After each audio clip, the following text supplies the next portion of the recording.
নমস্কার এভরিওয়ান, সবাইকে ওয়েলকাম করছি নতুন আরেকটি রেসিপি দেখার জন্য। আশা করি আপনারা সবাই ভালো আছেন এবং সুস্থ আছেন। আজকে সম্পূর্ণ নতুন পদ্ধতিতে একটা স্পেশাল পিঠা রেসিপি নিয়ে আসলাম। পিঠা তো আপনারা অনেকভাবে খেয়েছেন, তবে এই পিঠাটা একবার হলেও খেয়ে দেখতে পারেন। কোনো রকম ঝামেলা ছাড়া সহজ পদ্ধতিতে তৈরি করা যাবে। আর এই পিঠার স্বাদ এতটাই মনে রাখার মতো। প্রথমে আমি 1 বাটি চালের গুঁড়ো ব্যবহার করলাম, স্বাদ মতো লবণ, আর মিষ্টির জন্য 2 চামচ চিনি ব্যবহার করলাম। মিষ্টিটা আপনারা পছন্দ অনুযায়ী ব্যবহার করতে পারেন। এরপরে 1 বাটি এখানে নারকেল কোড়ানো দিয়ে দিলাম। এরপরে খুব ভালোভাবে কিন্তু মিশিয়ে নিতে হবে। আর এখন যেহেতু শীতকাল, শীতেই কিন্তু বিভিন্ন রকম পিঠা খেয়ে থাকি। তাছাড়া শীতের পিঠা খেতে ভীষণ মজা। আর এই পিঠাটা আপনারা চাইলে কিন্তু ট্রাই করতে পারেন কোনো রকম ঝামেলা ছাড়া, এবং খেতেও কিন্তু ভীষণ সুস্বাদু।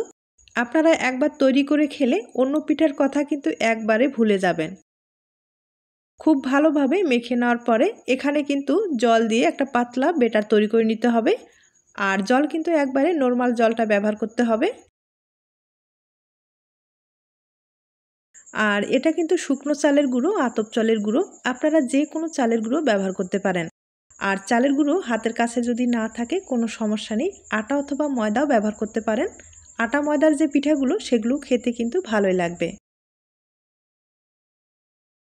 আমি একবারে নর্মাল জলটা ব্যবহার করলাম আর পাতলা করে একটা বেটার তৈরি করে নিলাম, হয়তোবা আপনারা দেখে বুঝতে পেরেছেন। এবার আপনাদের চুলায় নিয়ে যাচ্ছি।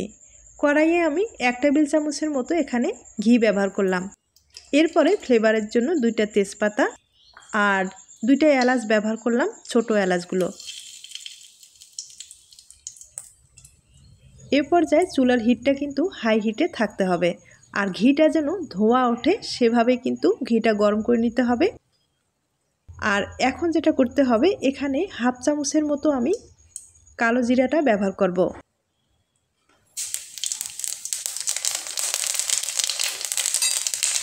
যখন ঘি এবং কালো জিরাটার ভালোভাবে একটা ফ্লেভার আসবে, তখন কিন্তু যে মিশ্রণটা আমি তৈরি করলাম সেটা কিন্তু দিয়ে দিতে হবে।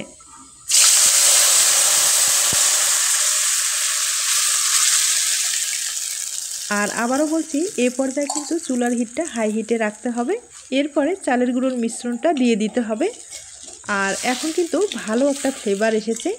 এভাবে যদি পিঠাটা তৈরি করা যায়, খেতে কিন্তু দুর্দান্ত লাগবে। আমার মনে হয় এর আগে আপনারা এভাবে কখনো খাননি, অবশ্যই কিন্তু একবার হলেও ট্রাই করে দেখবেন।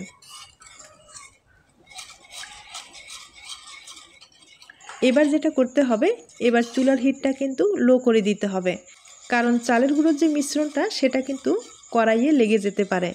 আর চালের গুঁড়োর মিশ্রণ খুব তাড়াতাড়ি কিন্তু ঘন হয়ে আসবে। আর এখন কিন্তু নাড়াচাড়া বন্ধ করা যাবে না, খুব ভালোভাবে নেড়েচেড়ে একটা ডো তৈরি করে নিতে হবে। তবে চুলার হিটটা একবারে কম করে দিয়ে এখন নেড়েচেড়ে একটা ডো তৈরি করে নিতে হবে।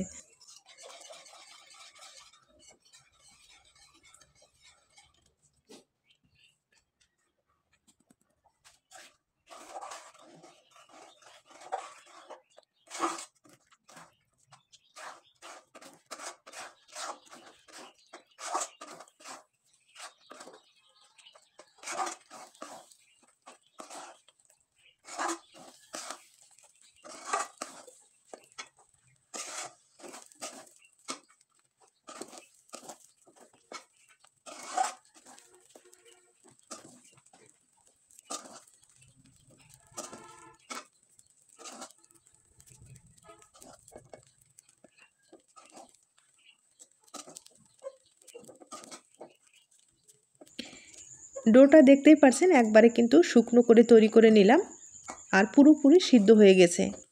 তবে কিভাবে বুঝবেন ডোটা পুরোপুরি হয়েছে কি না? হাত দিয়ে কিন্তু একটা চেক করতে পারেন। যখন দেখবেন হাতে কিন্তু লেগে যাচ্ছে না, তার মানে ডোটা খুব ভালোভাবে তৈরি হয়ে গেছে। এখন ডোটাকে আমি প্লেটে ঢেলে নিব। আর এই ডোটা কিন্তু এতটাই ভালোভাবে তৈরি হয়েছে, আর কোনো কিন্তু মুথে নেওয়ার দরকার হবে না। আর দেখতেই পারছেন কতটা সুন্দর হয়েছে। এই ডো দিয়ে এখন পিঠাগুলো তৈরি করে নিতে হবে।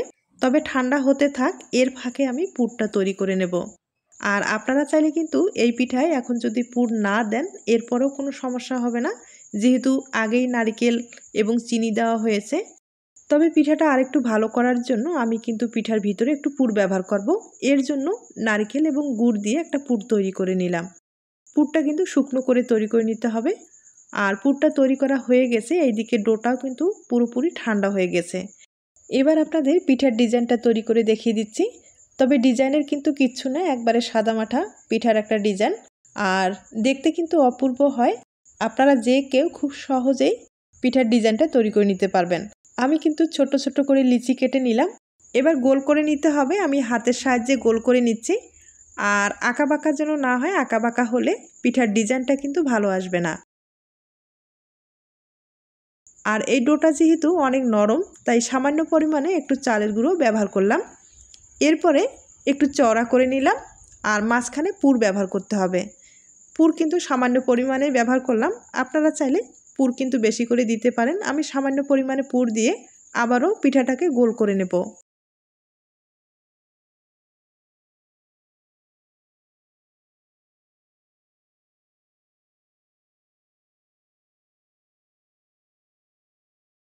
একটা পিঠা আমি তৈরি করে নিলাম, একইভাবে আরও দুইটা তৈরি করে দেখিয়ে দিচ্ছি। এরপরে ডিজাইনটা তৈরি করে দেখিয়ে দেব।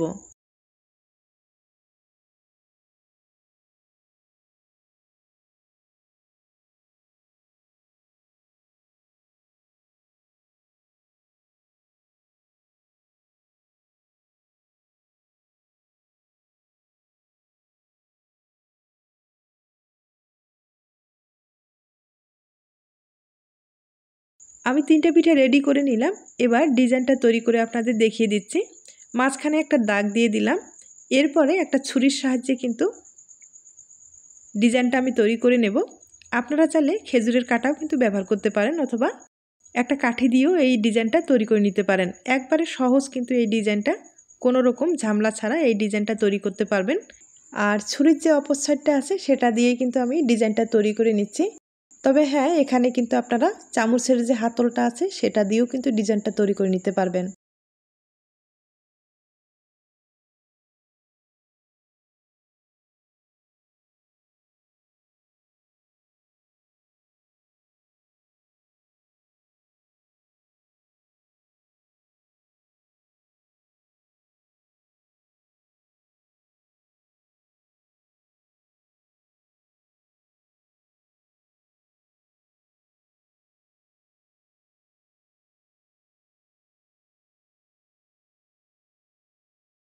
ডিজাইনটা তৈরি করা হয়ে গেছে। এবার একটু দেখার সৌন্দর্যে আমি কিন্তু সামান্য পরিমাণে একটু ফুড কালার ব্যবহার করব। আর আপনাদের ক্ষেত্রে যদি ফুড কালারটা পছন্দ না হয় সেক্ষেত্রে কিন্তু স্কিপ করতে পারেন। সাদা যে ডোটা আছে সেটা দিয়ে কিন্তু এই ডিজাইনটা তৈরি করে নিতে পারেন।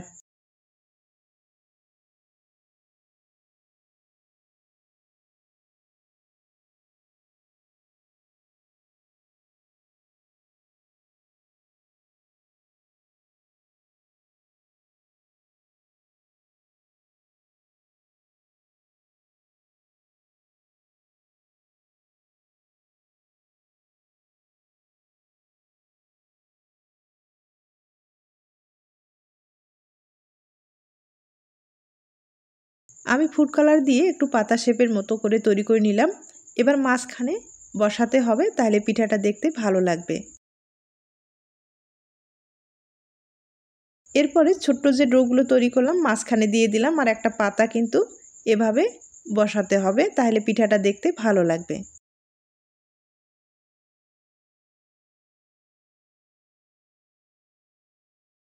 একটা পিঠা আমি তৈরি করে নিলাম, আর দেখতে পারছেন পিঠাটা দেখতে কতটা সুন্দর হয়েছে। সামান্য পরিমাণে ফুড কালার ব্যবহার করে দেখতে পারছেন পুরো পিঠাটাই কিন্তু চেঞ্জ হয়ে গেছে। আর এভাবে পিঠাটা দেখতে ভীষণ ভালো লাগছে। তাই আবারও বলছি, আপনাদের পছন্দ হলে একটু ফুড কালার ব্যবহার করে এই ডিজাইনটা কিন্তু তৈরি করে নিতে পারেন।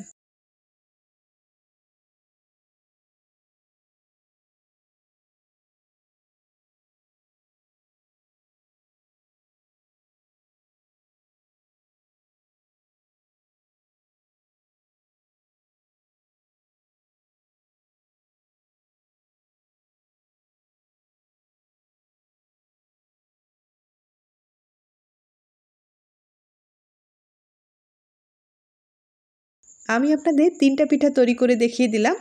আর একইভাবে আমি কিন্তু অনেকগুলো পিঠাই তৈরি করে নিলাম। এখন কিছুটা পিঠা আমি আপনাদের ভাপিয়ে দেখিয়ে দিচ্ছি। আর এই পিঠাগুলো কিন্তু ভাপিয়ে খেতেই বেশি ভালো লাগবে। যদি আপনারা চান মুখরোচক খেতে, সেক্ষেত্রে কিন্তু তেলে ভেজে খেতে পারেন। আর এই পিঠাগুলো তেলে ভাজলে একটু সময় লাগবে। আর ভাপিয়ে খেতে চাইলে আপনারা কিন্তু এভাবে ভাপিয়ে খেতে পারেন, তবে ভাপ দিতে বেশি সময় লাগবে না। 8 থেকে 10 মিনিটের মতো ভাপিয়ে নিলেই হয়ে যাবে। আর যেহেতু ডোটা আগেই ভালোভাবে সিদ্ধ হয়েছে, সেক্ষেত্রে কিন্তু বেশি সময় লাগবে না, খুব তাড়াতাড়ি ভাপানো হয়ে যাবে।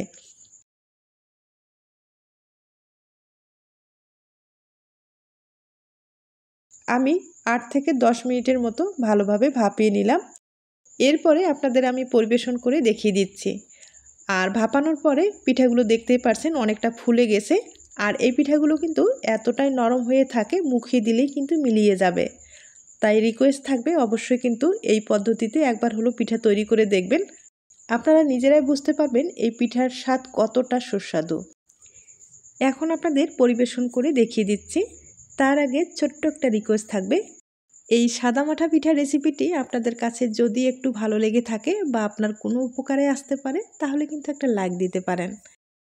এবার আপনাদের দুইটা পিঠা আমি ভেঙে দেখিয়ে দিচ্ছি।